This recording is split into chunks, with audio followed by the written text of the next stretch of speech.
It's time for Mac Geek Gab, and listener Ventmore in our Discord brings us our quick tip of the week, telling us that if we need to undo something on our iPhones and we don't want to shake to undo, there are other ways. You can swipe with 3 fingers to the left to undo, to the right to redo, and you can also tap with 3 fingers and get a little message up that will offer to undo for you. I had no idea, and I love that.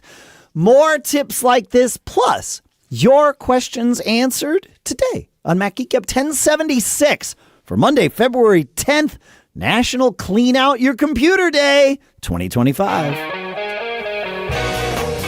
Woohoo!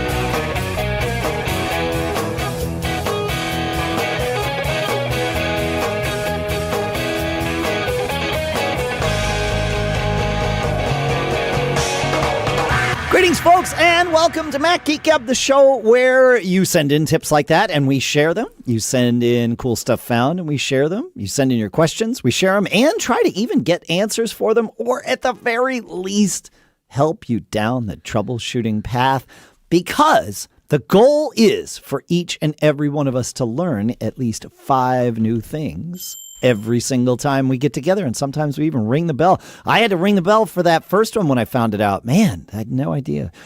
Our sponsors for this episode are you, our premium listeners, and we'll talk more about that in a little bit. For now, here in Durham, New Hampshire, I'm Dave Hamilton. And here in South Dakota, I'm Adam Christensen. And here, just down the road from Dave in New Hampshire, where it's snowing, Dave. I don't know if you noticed that when you're in the pre-show break, but there it is, a snowy day in New Hampshire. It's Pilot Pete. Good to be back with you. Police Code 1076, en route to a prowler, or en route. So we are en route somewhere. I think we should be en route to some quick tips. Oh, that's a good little segue. Yep. Rolling. Well, the first of many Steves writes in. He says, howdy. I find myself activating Siri accidentally from time to time while engaging in everyday activities, such as putting on a t-shirt or roughhousing with my dog. Excuse me. Digging my phone out of my pocket to turn Siri off is sort of a pain, especially when dressed in snow gear. On previous versions of iOS, I had to say goodbye, and S-Lady would think about it briefly and then give some strange answer like, sure, don't mention it. As of iOS 18, simply saying cancel just turns off S-Lady, as if I had pressed the side button and there's no voice confirmation. This is much faster, much less fuss, and I don't confuse people around me saying goodbye out of nowhere like a weirdo or sounding like the AOL guy, Steve. And that, folks, is the classic example of a quick tip. It's one of those things I've been doing, I don't know how long, so clearly since 18, but I have to tell her to be quiet all the time, and I simply saying cancel works. Yep. Huh. Yeah. Yeah. I think that's been around for a while. I've been using that one for quite a while. Yeah. So I like it. Yeah. Yeah. It's in your workflow. That's it. Yeah. I can't say whether I've done that before or not. It feels new. But I don't know if it is for me, because it's also is one of those things that might actually be intuitive. So, we'll find out. I would like it if abort worked. Abort. Oh, that would be fun. Yeah. Belay that order. Yeah. That'd be another good one, too. Yeah. Well, let us know. Feedback at macgeekgab.com of any other things that you found that will stop Siri from doing whatever it's doing at that moment in time. You heard him. Feedback at macgeekgab.com. Let us know. Pete, was that feedback at macgeekgab.com? Yeah, it was. Yeah, it was. The second of many Steves writes in with yet another thing I had no idea about. He says, I was playing with some files for my Home Assistant setup, and I had different files with .json, .yaml, .py extensions, and they were opening with Xcode by default, but I preferred editing them with BBEdit. You can do so by right-clicking the file and selecting Open With and select BBEdit. But if you want that file to be open all future times with BBEdit as well, without that extra step, just hold Option on your keyboard while selecting it. So you're doing the right-click Open With, and before you click on, in his case, BBEdit, you hold the Option key down, now click BBEdit. The next time, simply double-clicking that file will open it with BBEdit. Sadly, it does it file per file, not per type.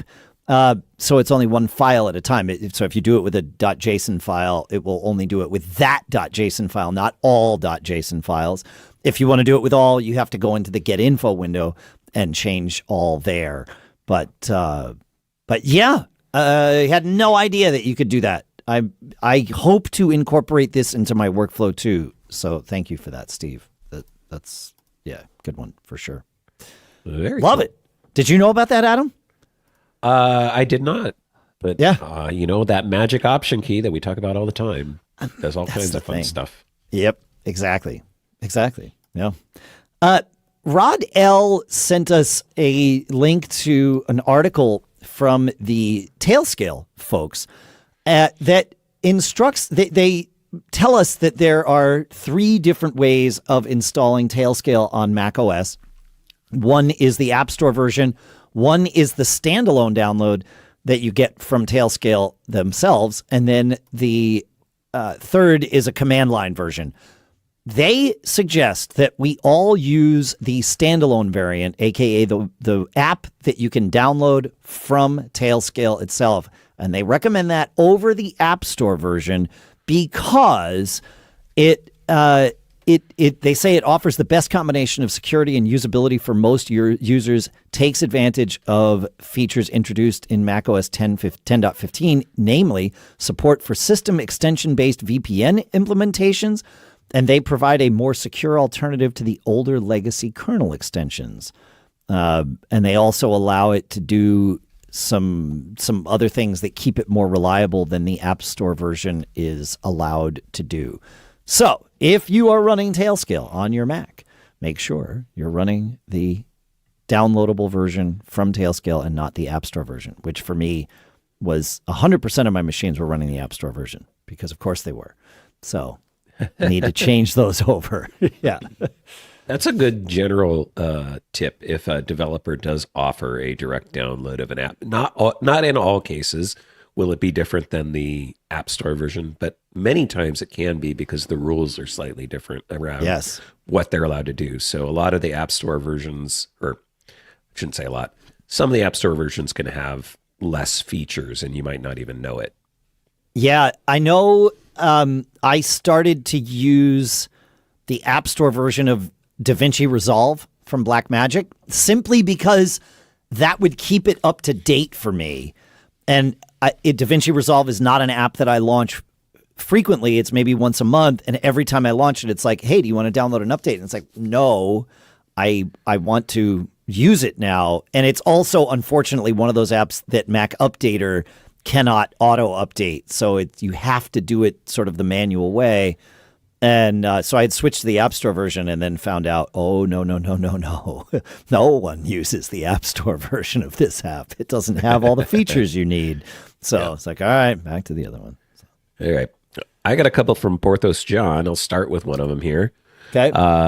Porthos John says, especially now that I use AI Assistant with my DevOps work and even simple terminal commands, I find I need more and more to paste things into a prompt to ask what it means. It's easy to copy from a window and then paste in the terminal, but sometimes it's a pain to go the other way. This tip makes it easier. After any command you type, if you want the result to go to the clipboard for pasting, simply pipe it, that's using the pipe symbol, to the command pbcopy. That means that at the end of the command, you type a pipe symbol and then the words pbcopy, and that will copy the results of that to your clipboard. Yeah. So I'll put an example in there for you, Pete. One of the ones that Porthos John suggested was if you want to paste the contents of your Etsy hosts file into ChatGPT to ask it if it might be causing you a problem, you would type cat space /Etsy/host space the pipe symbol, which is simply the straight up and down thing that's above the backslash on most Apple keyboards, and then space, and then pbcopy. And you don't have to remember any of this, folks. I will make sure it's in the show notes there. But then that way you could have put your Etsy host file into ChatGPT and to find out if that was causing you any issues, Pete. Well, ChatGPT's never wrong, so. Well, yeah, isn't that the truth? So, oh, man. Yeah, that's fair. Well, I'll take us to Alex, and of course the note is absolutely screwed up, and what he wrote, I've somehow managed to delete when I put the note in and answer. Nice.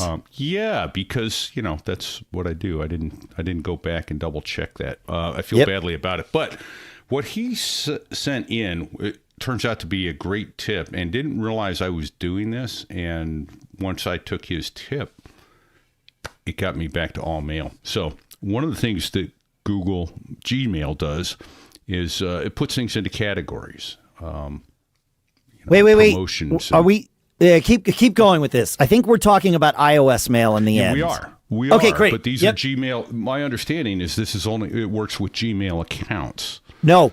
Oh, no. Is this only iOS mail too? Okay. Let me take the tip here because I think I understand where Alex was going. For years, Gmail has had categories where they will put your mail into buckets if you want them to. And now Apple Mail has started doing the same thing. If you like that, you can leave it alone.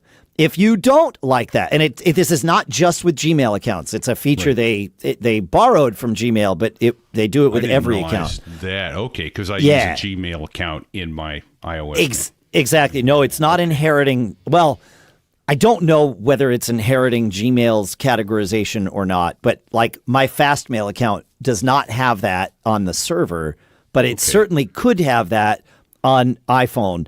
And if you want to tell people how to turn it on and off on iPhone, do you remember, Pete? You just go into the settings, the hamburger menu. I don't know what 3 horizontal lines in the top left corner. It's the 3 dots in the top right corner, but that's just nitpicking. Yeah. And well, at least on my phone at the moment, there's 3 dots in the upper right corner, and then deselect categories.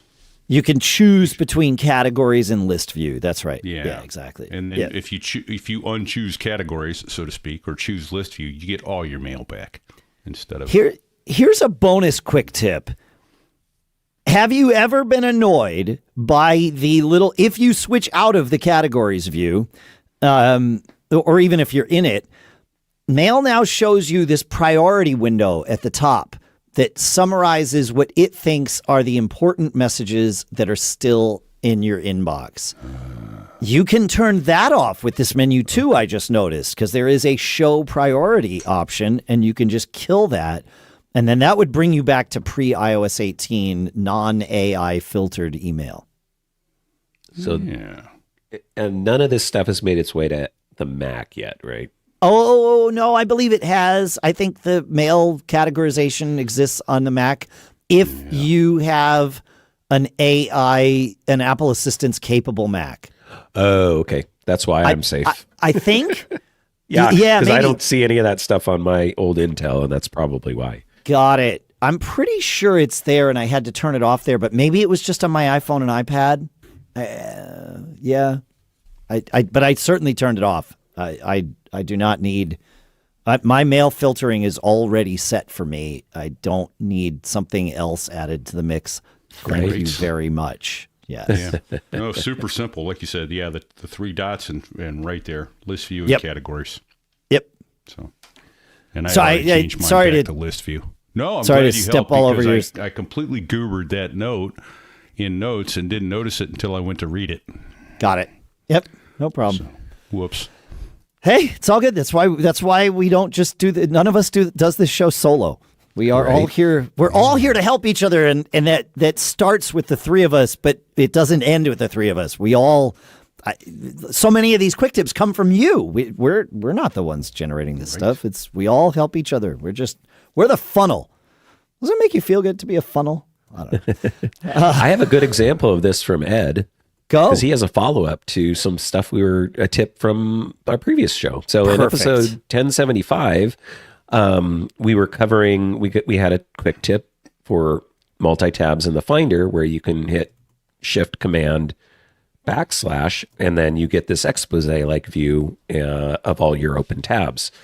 And he says in episode 1075, we asked the question, because after displaying it, we noticed you can do the Control tab to tab through those Finder windows, but there didn't seem to be a way to select that tab and bring it forward. Enter didn't work, return didn't work, we couldn't figure out the command. Well, Ed did. He says all you have to do is type Shift-Command / again, and then it'll go to that selected tab. It's pretty easy to remember once you know. Yeah. It turns out. Yeah. Yeah. Who knew? Well, Ed knew. Ed was one of the people who knew. We got a lot of emails about this. Porthos John also knew. And then Porthos John had even more Finder tips to share, didn't he? Correct. He absolutely did. He says, after listening to MGG 1075, I realized that 2 Finder quick tips are related to the command. Is that a pipe or an I? Yeah. Yeah. Does command pipe also work in the Finder to do this? Oh, it is command pipe because it's command shift / which it turns out is command pipe. Oh, you don't need the shift? Well, I don't know how else to get to the pipe character without the shift. This episode seems to be all about the pipe character. Oh, so we've been saying it wrong. Well, I don't know. I think command shift / but you're right. It's command easier? Pipe. Yeah. Okay. I don't know. Whatever. Okay. Yep. Potato. Yeah, okay. Now I see. So that command that we just covered to bring up the Finder windows from the tab, you can do shortcuts for both of these either via the keyboard. They are on the window menu in the Finder, so you can use settings, keyboard shortcuts to set them up, or a gesture via something like Better Touch Tool. So he says, move tab to a new window. I like dragging and dropping files or copy paste between windows and not tabs. So I have a shortcut set up to move a tab to a new window on the Finder window menu, or right click a tab, which then makes it easy to drag and drop or cycle between them, between for copy and paste with the keyboard. So that's 1. And then he says 2, merging all windows. After number 1 above, I like to clean up my Finder windows into a single window with tabs. So I have a shortcut for merge all windows on the Finder window menu, which you can find in the Finder window menu. Select it and all your windows become tabs in a single window. So the tips here, set up, you can use that keyboard shortcuts or something like Better Touch Tool with gestures to set up additional window management or tab management in your Finder window. Huh. Move tab to new window. That's fast. And this is not when that switcher is open. This is just when the Finder, just in Finder in general. I never knew about that move tab to new window command. Oh, yeah. Yeah, I need to set up keyboard shortcuts for that. Faux show. Huh. Oh, yeah, that's huge. And the collapse all tabs to one window? Merge all windows thing, whatever you want to call it. Yep. Okay. This is great stuff. I prepped this one and I didn't understand it. As you were reading it, Adam, and I was like, oh, wait a minute. I need this in my life. Yeah. All right. Yeah. I think I'm going to do it with Keyboard Maestro only because then it syncs to all of my Macs. Whereas if I do it with the add a command to the thing, it'll only be on that Mac, and then I have to remember to go and do it on the others. And I'm lazy, so I will use Keyboard Maestro, but I will create a group of macros in Keyboard Maestro and set that group to only be active when the Finder is the frontmost app, so that it's not grabbing whatever keystrokes I choose and doing it. But yeah, that's great. Love this. Yeah. All right. We have another follow-up, don't we? We do.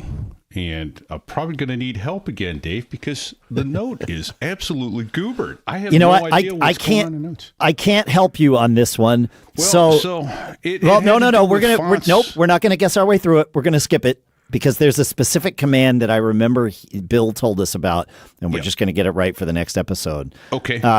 So we're going to go to Niceville Steve because I have noticed that the Don't Get Caught that you prepped for Lucas also has nothing in it. What is going on? I don't know. I don't know what was happening when you were doing your show prep, but it was fun. Weird. The good news is that by moving into the Don't Get Caught section, we get to our third of many Steves. And this is Niceville Steve, who said, beware texts that appear to be Apple wanting to change your password. Niceville Steve continues. He says, I got scammed almost with an early morning text waking me up saying it was from Apple. I realized shortly what it was, and with the help of Apple, I stopped them from changing my password.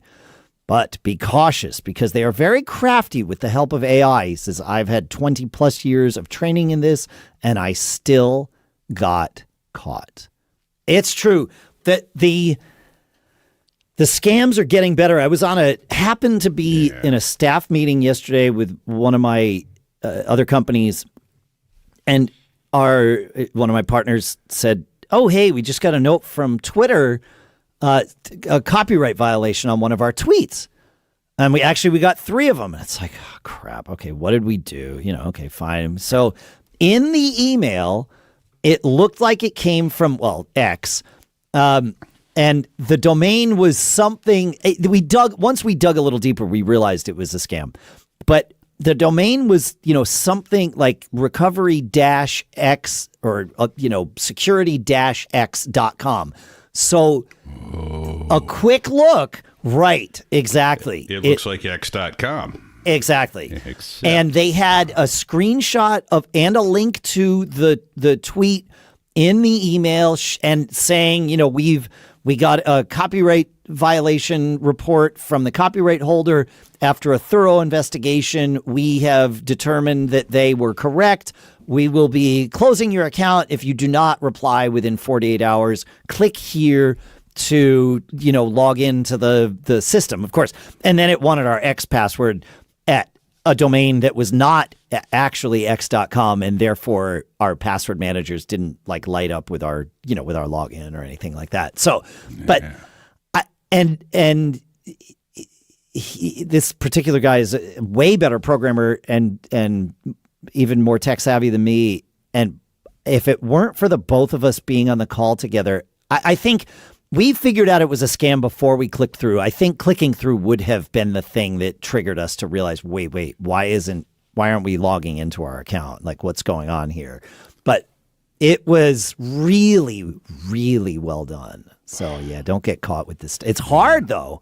You get that thing and it's like, well, crap, we need our X account. Okay, so man, Here's the thing on that sort of stuff, and this is what I have told my kids and my mom, and I think it's the general good advice. Never click the link in the text or the email. Go to the service, log into your account. If there's a problem, they're going to tell you when you log into your account that there's a problem. Yes. Yeah. Just don't click the link. Go on your own. It came from X, so go to X, log into your account. And that's what I did. I did log into our actual X account and looked at our notifications because I know darn well that it would be the top notification. Right. It is super obvious. Yep. Yeah. So. Yeah. And then if that doesn't work, call support. If it's Apple, right. Call Apple. Be right. Go to Apple's site, find their support number, or open up the support app, Apple Chat, which is great. Mm-hmm. If you don't have the support app on your phone, just the Apple support app, you can initiate a call. You can initiate a chat with Apple from that. And then you can just ask them, hey, I got this thing. Is this legit? Yeah. Yep. And by the way, Apple support never initiates the call to you. Correct. But oh, yeah, that's fair. Because that happened to my mother-in-law. They got Apple support. It was the caller ID, and they took her down the primrose path. So that was terrible. I managed to fix Lucas's "Don't Get Caught" because that was recent enough that I was able to pull that up. So, all right, go ahead. He says, when I go into a new event on Apple's Calendar app on iOS or Mac, I'll get prompted to duplicate a prior event if the titles are similar. By selecting the prior event, it creates a duplicate event at the new time. Logically, by design, it copies over all the other prior event information, including the invitee list. The trouble is, the list of suggested prior events is not limited to those I created. It also suggests events I was invited to. Thus, erroneously, could think I'm simply adding a reminder to myself on my personal calendar, but I'm actually accidentally inviting 100 people to a new instance of a prior meeting. Of course, I know better. I don't get caught, but I've been invited to more than one accidental meeting this way, and I'm sure Apple considers this a feature and not a bug, but it would be nice if Apple provided a setting saying only suggest prior events I created. Wouldn't that be nice? Cheers. The other Lucas in the Chicago-ish land. And now I know why my co-host on the other show I do keeps inviting previous guests to record with us. He got caught. Yeah. He got caught. That makes sense. We recorded with him already. What are you inviting him? Yeah. So fascinating. That makes sense, though. Yeah. All right. I mentioned that you were all the sponsors of this episode, and it's true. We say it every time we talk about our premium program that you are a huge part of what allows us to continue doing what we do here. And that plus our sponsors are what make it financially possible for us to do this. You are a huge part of it, and I can't overstate that. So I wanted to take this episode's ad slot and just dedicate it to all of you. And I want to thank those of you whose contributions have come in recent. We all want to. It's not just me. Have come in recent weeks, including a $100 contribution from Mark in Oklahoma City. Thank you.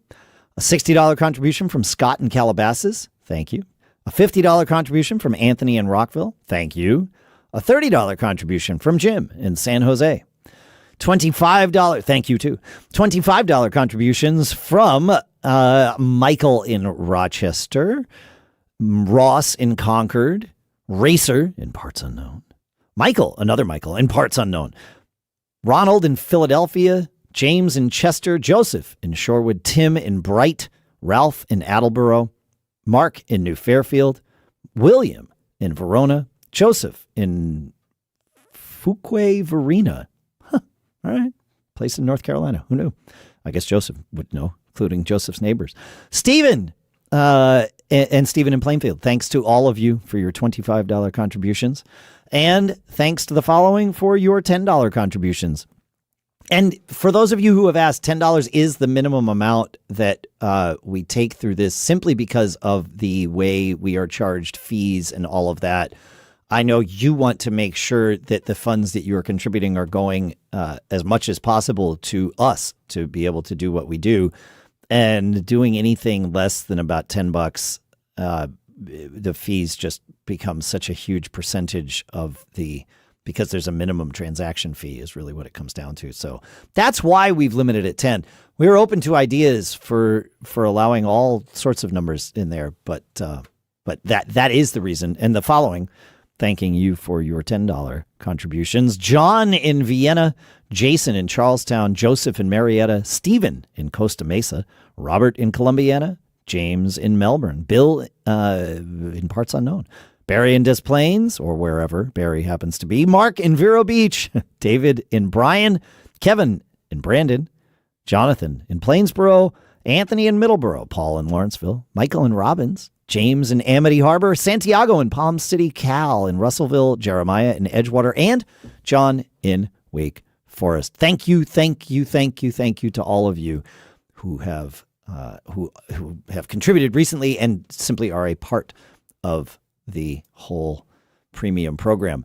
There are many other ways, though, that your support helps us. And one of those ways is your reviews. And we've gotten lots and lots of them recently, including one from Kevin Ardo in the U.S., titled Feeds the Brain for All Things Apple. One thing I enjoy about this show's format is that between the three hosts, they can offer different perspectives, and even when they have ideas that differ, they take the time to appreciate what the others have to offer. There is much to learn, and always something new, and this is a great place to come to expand my knowledge. That's that one. We have more. Do either of you want to take one of these reviews? I'm going to take the one from 1220, but they're right there in our thing. The one from 1220 is from TNSAZ786. This is the one. That's the title. If you are looking for the best Apple podcast, look no further. This is the best one, hands down. Thank you, TNSAZ786 from the United States. That's outstanding. Fun stuff. Anybody else want the one from 1025, or is that on me? I can do that. Great. I'm not sure I'm going to be able to do the name. Jay Bellabaird. Sure. Hopefully I'm getting that right. From the United States. The perfect blend of information and fun. Mac Geek Gab is hands down my favorite podcast. I look forward to it every week because it's not only incredibly informative, but also funny and engaging. Exactly what I need to brighten my days.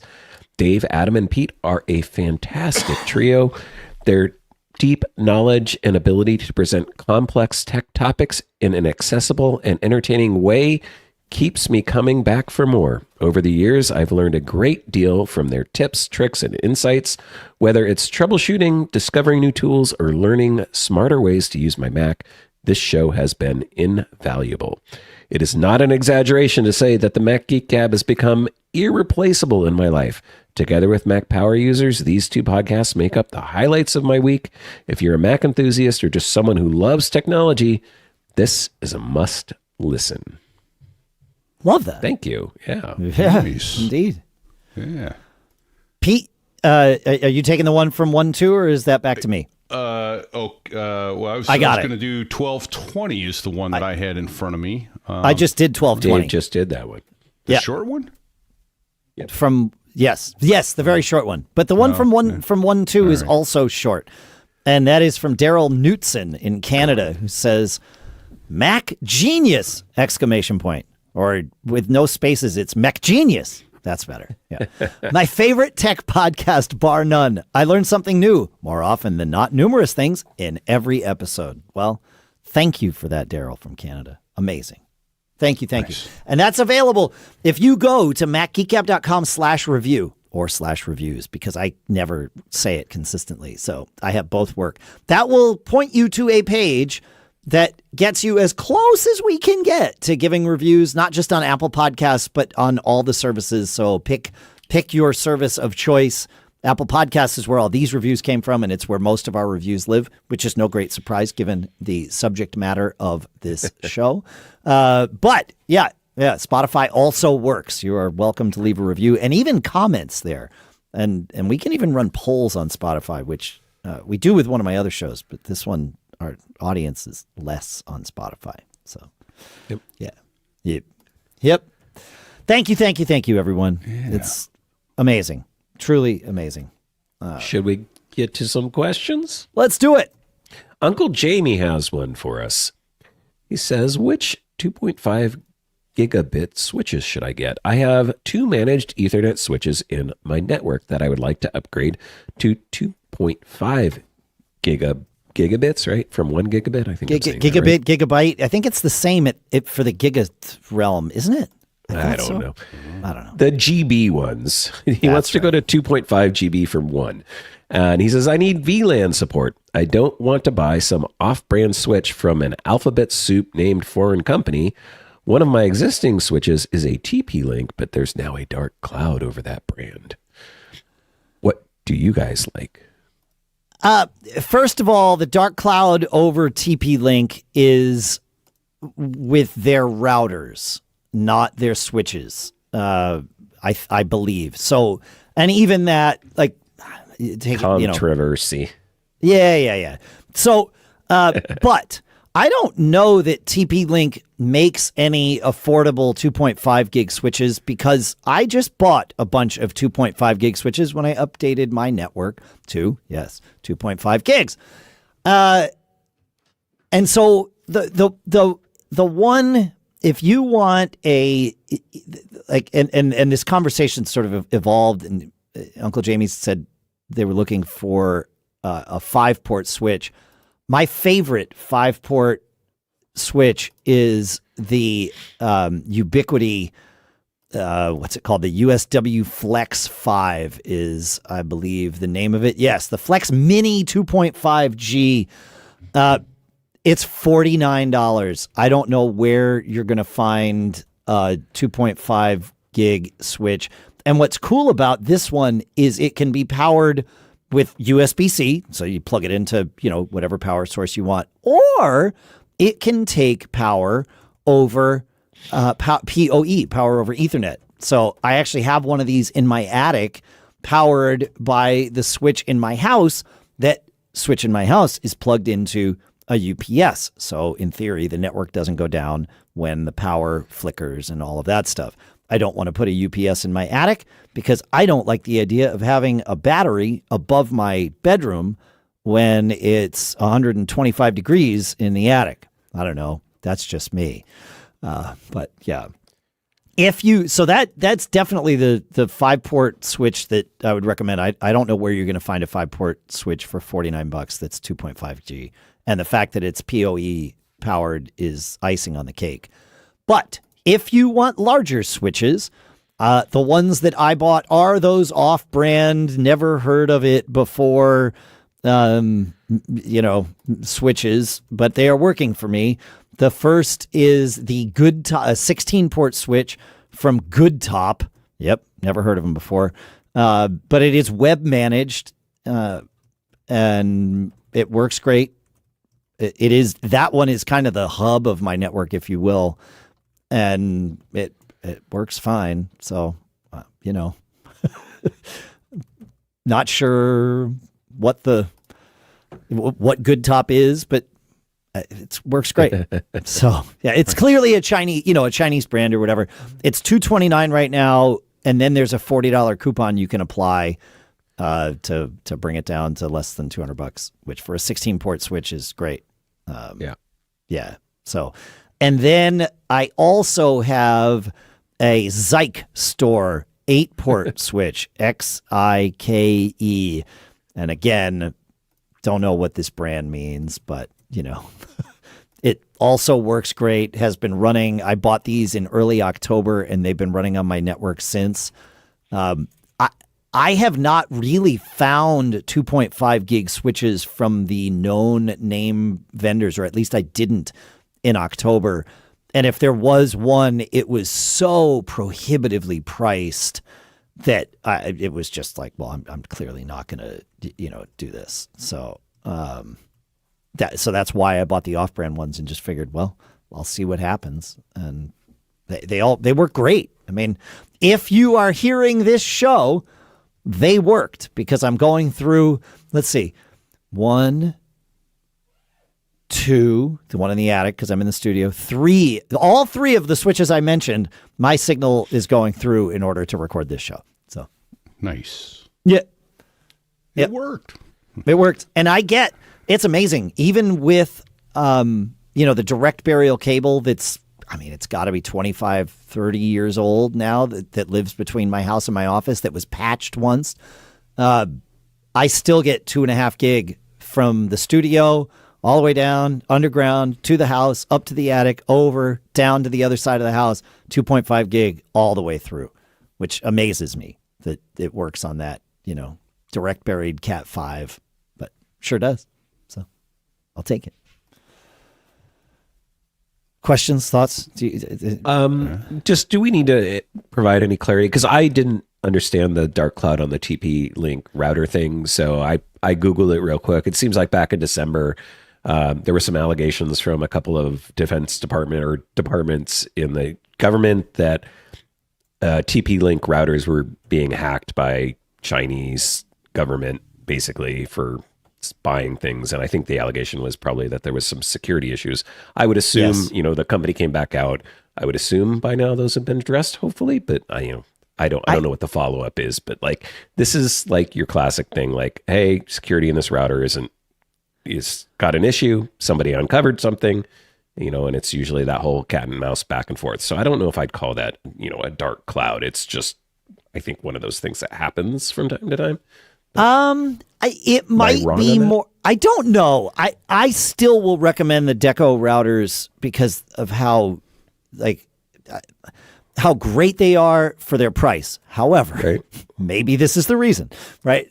The issue is that TP-Link is a Chinese company, and therefore the Chinese government has some version of ownership control. I don't quite understand all the things, but it's the same concern that we were seeing with TikTok and all of that. So the question is that is the Chinese government able to use these TP-Link routers and any Chinese-made routers? Like, let's be clear, it's not limited to TP-Link. They're just the big brand name that we know about, right? But any routers made by a Chinese company, could there be could they be used to form some future coordinated cyber attack on the U.S.? Okay, that's the question. I mean, fair enough. Yeah, so fair enough. Right. I think it's do your own research. Then what I want to get back to is do your own research to make sure you understand, this stuff. Like, I mean, I have certain things I won't use just because I feel certain ways about things, but that's me. Right. Each their own. Right. Yeah. I haven't seen any major issues with the TP-Link stuff, but please, I mean, I don't see everything. So let us know. We often change our minds when faced with new information here on Mac Geek Gab. So, in fact, I would say that happens more often than anything else here. I think that the allegory here is I don't use TikTok, and I do that for a specific reason, and I'm on a lot of other social media platforms. But that's my choice. I know a lot of people love and use TikTok. Love TikTok. I think it's great. Yeah. They've got the best algorithm. They bring us things that bring joy to our lives. Like that, it's great if you're into that. Yeah. So yep. I don't spend a lot of time on TikTok either. I probably should spend more there and less elsewhere. But that's my issue. Well, because of their algorithm, it could be a colossal waste of time. So avoiding it altogether up front is probably not. Right. Right. That's why I don't do a lot of video games, because I know what a time suck they can be. It is the reason that I don't get back into video games, because I know how much time I spent with them as a kid, and it's like, maybe that's what I'll do in my retirement. I might have cool stuff found for you guys a little later coming up here. All right. Oh, that's not good. That's not good. Okay, Adam, you're a bad influence. All right, let's get to that. But shall we do Larry's question here, Pete? We shall. And you know what? I actually know where it is, and I can read it this time. I'm a little less discombobulated than I was earlier in the show. Oh my, what a day. Anyway, hey, Larry writes in, he says, I have a car stereo that I've used for years successfully with Bluetooth. If I'm listening to a source, be it a podcast or music, when I leave my vehicle and then come back in and turn on my vehicle, it picks up where I left off with the source. My rhetorical question is that how Bluetooth is supposed to work when connecting to a Bluetooth car stereo that has been paired with it? In other words, if I'm listening to a podcast and shut off my vehicle and go in and catch a cup of coffee and then come back and turn my vehicle on, I should pick up right where I left off, right? A few updates ago, it started acting differently. About 75% of the time, it would start up with a podcast when I went back into my van. The other 25% of the time, it would launch the music app and start with the very first song in my library. And you took this part out, but, he was driving him nuts. Can you help me troubleshoot this properly, Larry? Yeah, it was the first song, the introduction of the first song on Noel Gallagher's High Flying Birds record, which starts with a lot of distorted guitar, just like every Oasis record did. Great songs, but not necessarily the thing you want to hear when you get into your car. However, I have experienced this too with Bluetooth, and I believe, yes, to answer your rhetorical question, yes, that is how Bluetooth is supposed to work. It's supposed to resume what you were listening to last. However, if the app that you were listening to has been quit by the operating system to free up resources for something else that you were doing in the meantime, then it defaults to the app that is always available because it's built in, and that is music. And so then it knows it's supposed to start playing, so it starts playing, and it starts playing the first song in your library. So I'm wondering, and maybe you guys can help me cogitate on this. What if, A, we put a song in the music library that comes up first alphabetically that we create that has a very slow ramp up to like nice sounding birds or some other pleasant sound, but starts at 0 and comes up. We can create this song. Come to our Discord. We'll create this track, right? So we put that track in, we'll figure out some way of naming it so that it's the first. We haven't done this yet, but and then is there a way to, when Bluetooth is connected, pause the music so that you never get to the point where it's like blasting you with the next song, aka the intro of High Flying Birds? Is there a shortcut, like an automation that you can do on the iPhone? And I don't know this answer. This is all kind of, I'm spitballing here. But can you create an automation that is like, I know you can do an automation for CarPlay, which might solve this problem for someone who has a CarPlay car, but not a Bluetooth car. But yeah, and you can pick the device. Yes. So when it's a trigger. So you go into shortcuts on your phone, go into automation, add a new automation, and then scroll down to Bluetooth and choose the device, and it will list all the devices that your thing knows about. When you connect to that device, you can run immediately without confirmation, and you can have it pause music or do whatever you want it to do. You could even have it launch your podcast app at that point to bring it all back up. But in the meantime, like what's first going to happen is it's going to start playing that song. So I think you're going to want to have that song there. Otherwise, you're going to hear a second of, guitar, and then the shortcut will trigger. It will take a second. And based on my experience and what we've heard from other listeners, the music will start playing first, and then the shortcut will kick in. But that would be my answer. I don't know. What do you think, Adam? Sounds good to me. Okay. Yeah, I do know that I've known people who will create a just minute-long audio file that's just silence and do exactly what you just described. Yeah. And, put that as their very first song in their music library. And I don't know how you avoid, like, I like to listen to my stuff on shuffle a lot, so my library on shuffle. So I don't know how you avoid that just popping up during that, but yeah.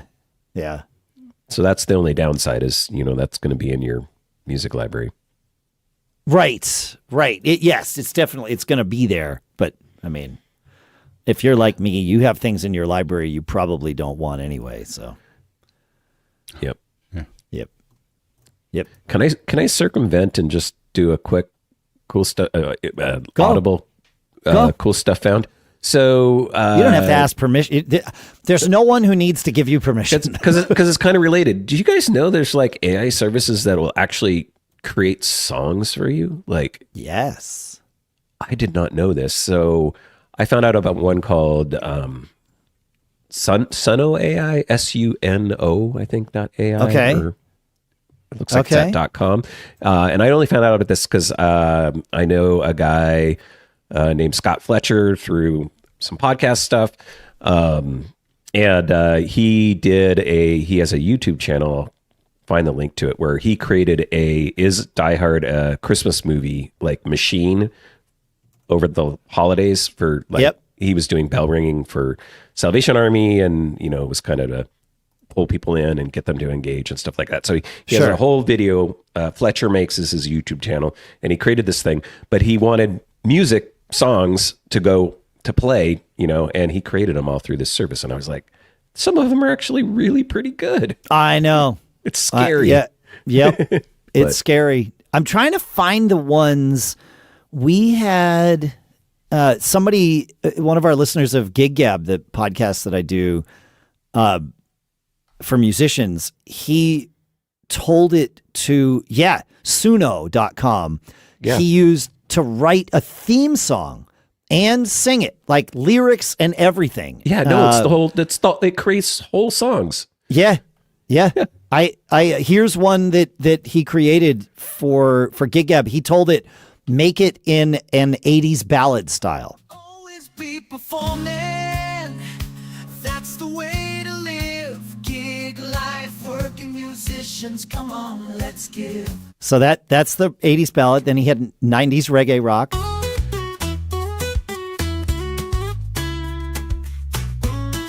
It's like, Nice. Always be performing. That's the way to live. Gig life. and he did one with like 90s horn rock and like a gospel Jason Mraz kind of thing. But yeah, and you can adjust the lyrics and it's crazy. Crazy. Yep. So anyway, didn't know such a thing existed, but it does. It's amazing. I know. It's like all of this stuff, it's a tool and it can be used.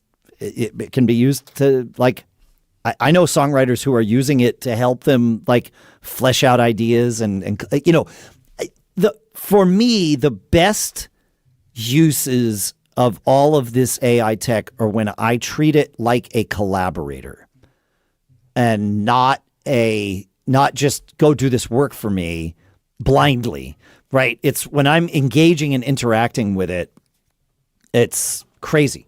Yeah. It's crazy. To that end, I'll audible another cool stuff found in. Every year I like to create an executive summary that basically sums up what we did in the businesses last year, what marks we hit, what marks we didn't, what we can do in this next year, and all of that stuff. And January was a crazy month to travel for me, as you guys know. And on the plane to LA for NAMM, I was like, I really got to do this. And so I'm like, but I just don't even know where to get started. And that for me is when I go to AI, right? That thought of like, I don't know how to get started on this. That's AI helps me with that, that writer's block, whatever you want to call it. Because it will create something awful and then I can tweak. But now I'm editing and I'm in it. So it's awesome. I thought, well, I'll use AI. On the JetBlue plane, it was one of the flights that I actually happened to have Wi-Fi. And so I told it very briefly, hey, create me an executive summary based on what you know of all my businesses. I didn't even list the names of the businesses, right? And I said, and give me something that I'm going to edit and we can collaborate on. And it did. And the summary was 90% perfect, which was astounding. But it also jumped into the ChatGPT Canvas. Do you guys know about this, Pete? I know you use AI sometimes. Have you used ChatGPT's Canvas feature? I have not. Dude, what it did was it created a 2-column view. The left column was a thin column, and that was my interaction, like text back and forth with ChatGPT. The right, the wide column was this executive summary. It could edit it. I could also edit it. It was like being in a Google Doc with someone else where we could edit simultaneously. Dude, it was mind blowing that this, and it has existed since October, and I found it 2 weeks ago. Obviously I used it for this. And then I even told it, like I made some edits and it was like, okay, I see your edits. Great. And then once we got it right, I said, now I want to add 2 KPIs per business so that we know what to hit in 2025. And again, I figured I'd edit. And as I looked at the KPIs that it added, I was like, gosh, I wouldn't have set these bars because I'm the one that has to hit them. But these are realistic bars to hit. So maybe I should just stick with what ChatGPT suggested. So yeah, ChatGPT's Canvas, amazing. Crazy. It's crazy. Yeah. And then there's the whole ChatGPT Pro, which is like $200 a month. But it has, I forget what it's called, but it's like, it has agents. And he told this guy on Twitter, he recorded a video of the whole thing. He told it, hey, he'd always had this idea where he sees people on Facebook Marketplace wanting to give away pianos and people wanting pianos. And the issue is moving the piano because nobody has the wherewithal to move a piano. And so he's always thought, well, there's a business opportunity there of just simply moving pianos. You could spend the weekend moving pianos at $200 a piece and, you make $1,000 a day. What the heck? And so he told the agent this with his $200 a month ChatGPT account and said, go let me log you into my Facebook Marketplace account and you go find these people and message with them and only find people within this radius with these certain parameters and build me a schedule for Saturday where I can go and move pianos. And it did it. Like real time on the fly as he's doing this video for 15 minutes. You're watching ChatGPT messaging back and forth with these people setting up appointments. Yeah. That is off the charts. Well, off the charts. So I got to ask now, obviously I'm not going to go $200 a month, but you said it's Canvas. I'm not seeing where that is in ChatGPT. How does, the way I've learned to invoke it is to say, and use Canvas for this. And then it just comes up. I invoked it accidentally when I said, I want to collaborate on this, and it decided to move to Canvas. But you can do this mid-chat. You don't have to do it to start a chat. And for programming, which I have not yet tried it with, people say it's amazing because you're getting this sort of interactive code partner. So, yeah. Right. Yeah. Nice. So just say use Canvas, and it will, it'll do it. Yeah. Okay. You put something in the show notes, Adam. Yes. I think just now. I think this is Die Hard a Christmas movie voting machine. That was where I found out about the Sonos AI music. That's the link to Scott Fletcher's YouTube channel. Brilliant. And he goes over how he built the whole machine with an Arduino and all kinds of stuff. So got it. That's where I found all that stuff. Amazing. Love it. Well, and here we are in Cool Stuff Found. Gird your wallets, folks. Yeah, I don't know. This next one. Oh, I got to get back to my. I got to get back to my Mac Geek Gab thing because I've jumped over to Gig Gab to find those songs. Right. This was actually a Cool Stuff Found in response to a question in our Discord where Porthos John was asking. He says my wife works with her MacBook Air open and has an ultra wide monitor on her desk. She prefers to keep the dock on the laptop screen because the ultra-wide is above it, both physically and in arrangement settings. Because if she pauses as she moves to the top, the dock moves, and this annoys her. How do I tell the dock to freeze and stop moving to the secondary screen? And Paul Conaway, within about a couple hours, replied with an app called HiDock that solves this and other dock problems that you can download for free at HiDock, HIDOCK.app. And it does all kinds of things where you can choose where you want the dock to be and where you do not want it to be. And you can send a donation if you so choose, but it is available for free. So that's HiDock. So thank you for that, Paul Conaway. Great stuff. And thanks for answering the question in the Discord. I love our Discord. Randy Walker posted also in our Discord about another app that is from our friends at the Icon Factory, and the app is called Tapestry, and it combines posts from all your favorite social media services like Blue Sky, Mastodon, Tumblr, and others, and also RSS feeds and podcasts and YouTube channels and more, and all of your content is presented in chronological order with no algorithm deciding what you should or shouldn't be seeing. And it is, I think it's advertising supported is how the Icon Factory is paying for this. But But yeah, it's free to download on the App Store. So fun stuff. Nice. I know. Yeah, I know. When I saw that, I was like, oh, I probably need to download this. I haven't yet. But I would assume it's not including X, right? Because their API is still all private and not available. I would assume that to be true. Yeah, there is no third-party access to X anymore. Yeah. I know. Yeah. I get it from a business standpoint. They want to control the advertising and make all the money they can so that they can capitalize the investment. But I think that's a long road to hoe. I'm wondering, am I misunderstanding what you're saying then? Because I use an app called Friendly for Twitter, which lets me have B3 accounts logged in with an interface.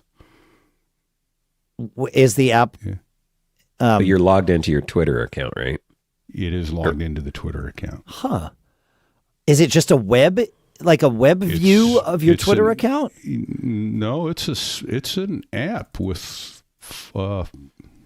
it's called Friendly for Twitter.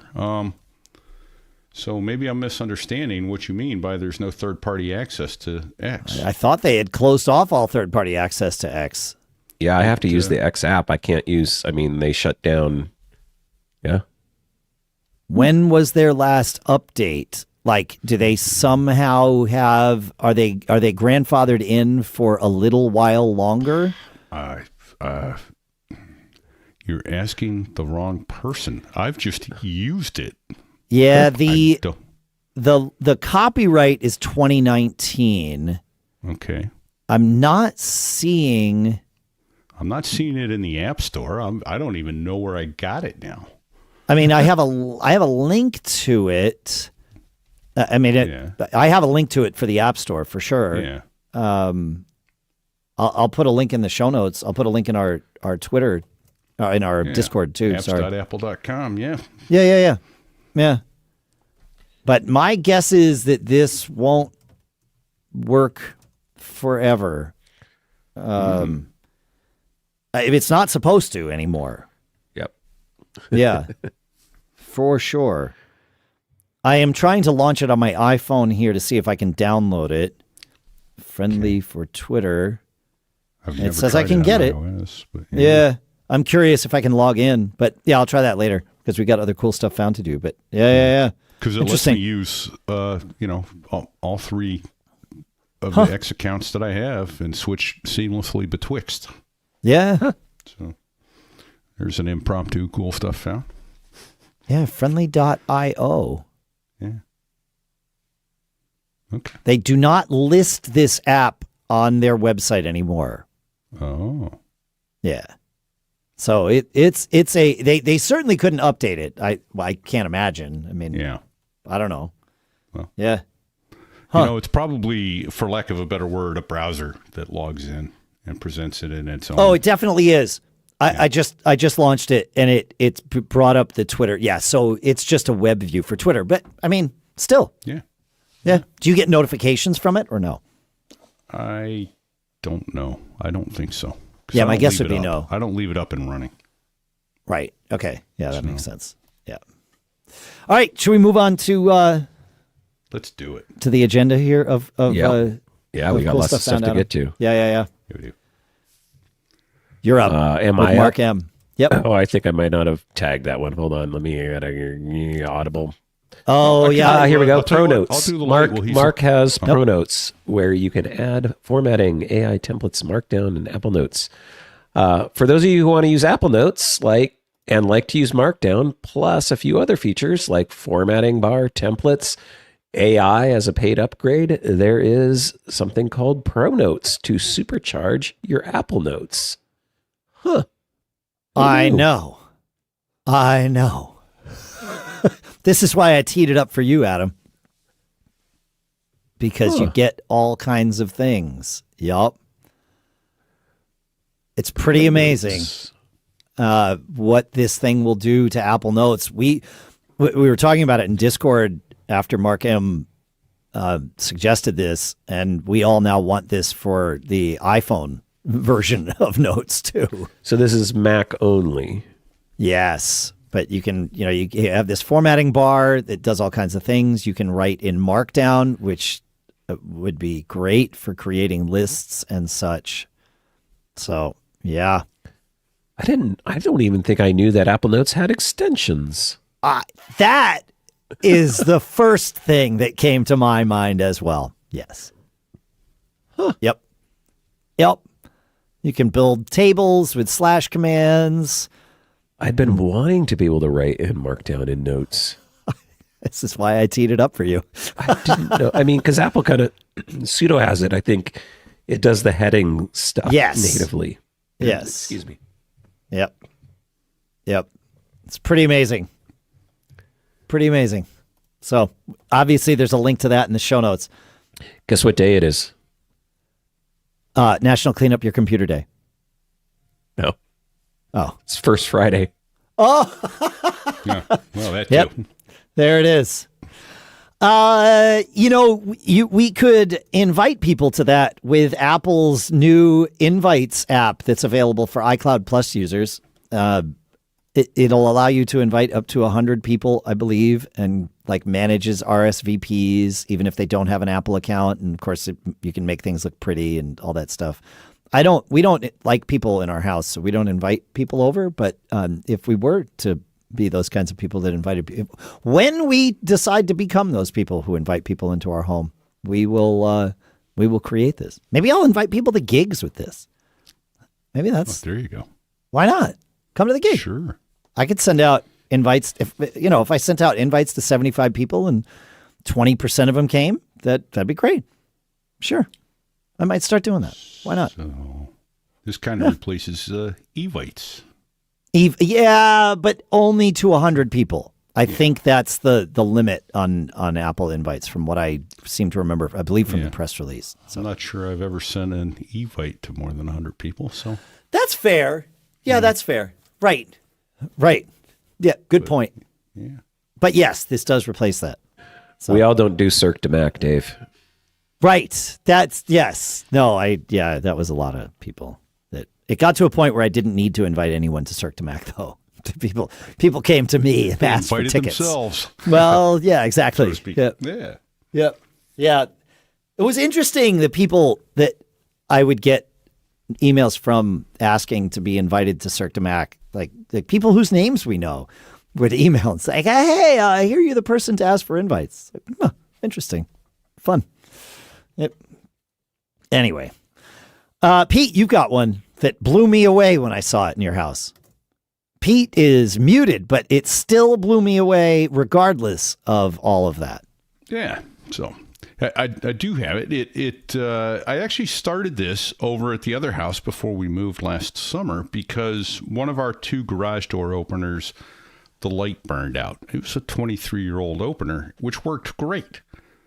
So am I going to replace the motor and all that stuff because the light doesn't work, even though you change the light bulb doesn't work. This isn't any good. Well, sure. I had a garage light in the overhead, and with this garage motion sensing LED garage light, it screws in and unscrews just like a regular light bulb, but it's motion sensing and it's super bright. And so I was able to have a motion sensing light always on in the garage. And anytime you walked in or opened the garage door, it lit up the entire garage. And I went, oh, these are wonderful. Much to Debbie's chagrin, I bought a second one because we have two garage lights in our new garage. And rather than deal with the one little dim 100-watt bulb in the opener, this motion sensing garage LED light gives like 18,000 lumens. Yeah. It looks like... Yeah. It looks like you're screwing a small ceiling fan into the socket. It's got the fan blades and the fan blades are where the lights are. Right. The middle of it is where the motion sensor is. So yeah, I'm going to order two of these for my office garage, mainly because I routinely leave the lights on in the garage and then I see them from the house. And it's like, well, I'm not going out in the cold to turn them off. I'm just leaving them on all night. So this will solve that problem for me. Yeah. So yeah, same. And it works out to be, with the two that I have, an 18,000 lumens, it works out to be excuse me, about 180 watts, which Okay. I figured out it's like 15 watts per, or 15 lumens per watt is about what it works out to. Okay. So, so it's a little over 100 watts, but these things are uber bright. So, Yeah. I mean, if you go down to one, you're still well under 100 watts, but you've got many, many thousands of lumens. Yeah, I'm just gonna plug two of them in and be done with it. I just added them to my cart, and I'm gonna go check out because that's what that's what I do. Yeah. And lights are always on. I find that when I'm in the garage looking through a toolbox for a given tool, if I'm standing there for more than 2 or 3 minutes, I have to wave my arm. Right. Hey, Right. light back on, please. Which is Oh fine. yeah, I'd that rather makes have it- sense. Yeah, Okay. and you can set the time on it to a few minutes Great. longer. So, Yeah. That's great. But- When I come home from gigs, I back into the garage, the light from the opener is on, and I start unpacking my car, and invariably I am left in the dark, Right. 3 minutes later or 2 minutes later or whatever it is. So this is going to solve my problem. So, yeah. All right, cool. How are we doing on time? We got, okay, we can get to these last two. I am certain of it. Steve solves another problem with a cool stuff found called Stop the Madness. He says this is another great way to fix all of those annoying web forms that don't allow you to paste. It's a Safari extension, and its main purpose is to fix all of those broken websites, but it does so much more. And it's from underpassapp.com. And it's called Stop the Madness, and there's now a Stop the Madness Pro out there too. So, it even has a test page that will show the problems where Stop the Madness will fix all the crap that web pages do to keep us from doing things that we just want to do when we want to paste into a form. So thank you for sharing that, Steve.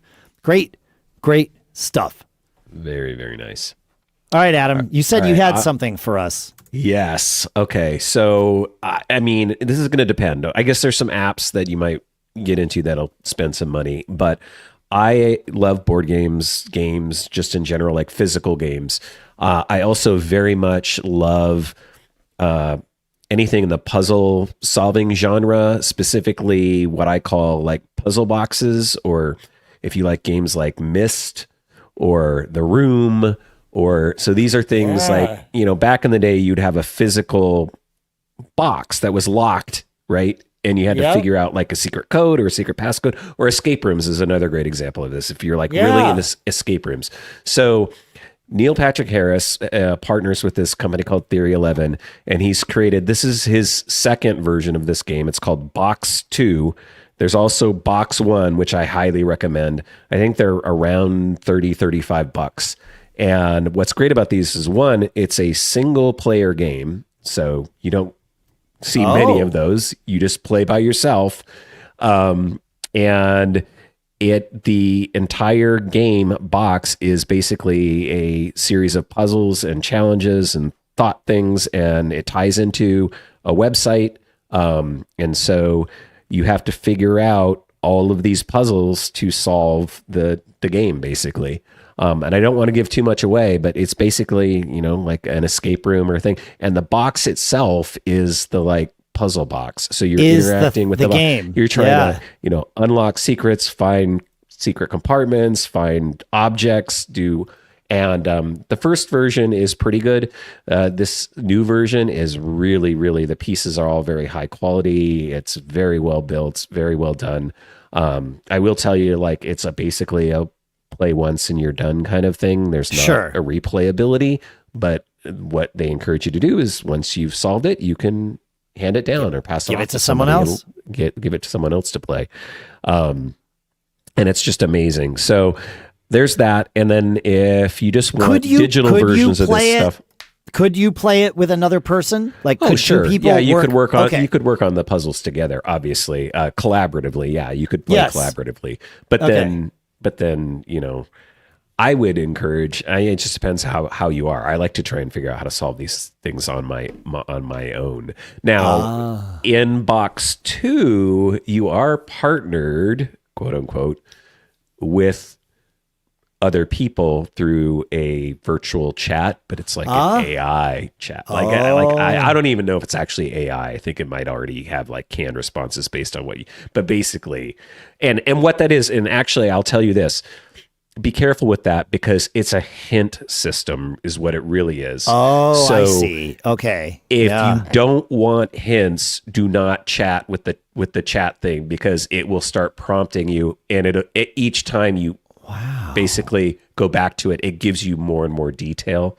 So I learned that like on the first one, and I got a little frustrated because it's like, oh no, you're giving me too much information. So just be careful with that. But if you do get stuck, you can chat your partner, and it will give you basically a hint. Yeah. Okay. Gotcha. Okay. Because that was my question. What if you get jammed up? You just can't figure out. Okay. So there's also there's the internet, and the game has Reddit threads, and of course you don't Google stuff either because it'll give you answers. Yeah. Right. So if you don't want it, you can get a lot of help. So it just depends on how you are. If you want, how long you want to take with the game. It's up to you, but I like to figure this stuff out myself, even if I'm really stuck. So like on one of these, on the new one, I got stuck and it was late and I went to bed.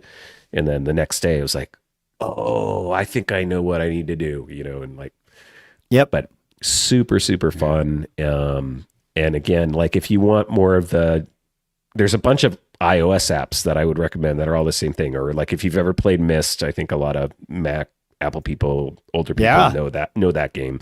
It's in that genre. I love the iOS series, The Room 2, and The Room Old Sins. There was also the really cool app called Black Box, which is like a puzzle game, but it physically uses your phone. Like you have to figure out things that actually physical interactions on your phone to progress. Like the gyroscope and different things. Yep. Yeah. And then Monument Valley is kind of in that, the Monument Valley series. So all of those things are. Those are the games I stay away from, Adam. But I do like, I like playing board games with the family, like the interactive time with games. That is great. Yeah, for sure. That's what's great about these Box 1 and Box 2 games is they're, it's really fun. And I finished Box 1 and gave it to my my brother-in-law who's really into games, and I don't know what I'm going to do with this one now, but they're great. So highly recommended. Fun. Thank you. Amazing. Nice. It's that time, guys. Oh, yeah. We're here. Thanks for hanging out with us, everybody. Thanks for contributing to the show. Thanks for being so active in our Discord and everywhere. It's such a pleasure to be a part of this community that we all have. So thank you for what you all do. You do more for this community than we do because there's more of you. So it's thank you. It's amazing. It's really awesome. Yeah, it's crazy. Our monthly giveaway, so as not to forget, MacGeekGab.com/giveaway is you have the ability to win one of 5 copies of Carbon Copy Cloner, aka CCC Backup from Bombic. So great time to register for the giveaway. Are you winning a copy or the original? Asking for nobody has the original. That's right. You're winning a license, Pete. You get the clone. You get the clone. That's right. Yeah, exactly. Okay. I did see something about how Apple fixed a bug. The folks at the CCC Backup's competitor at ShirtPocket Software that makes Super Duper posted something about how you can now make a bootable clone of macOS again somehow. Ooh.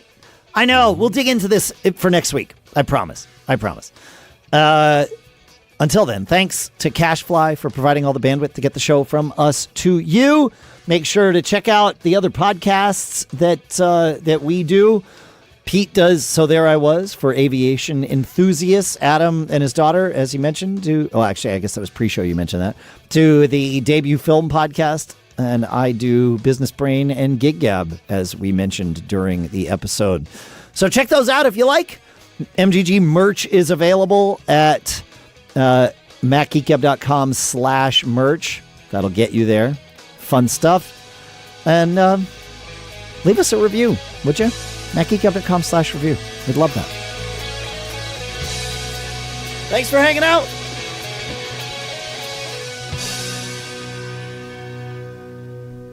Adam, Yes, sir. what's Pete's shirt say?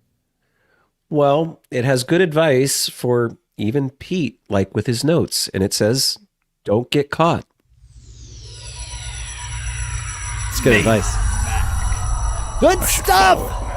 Yeah. So say we all. So say we all. Later.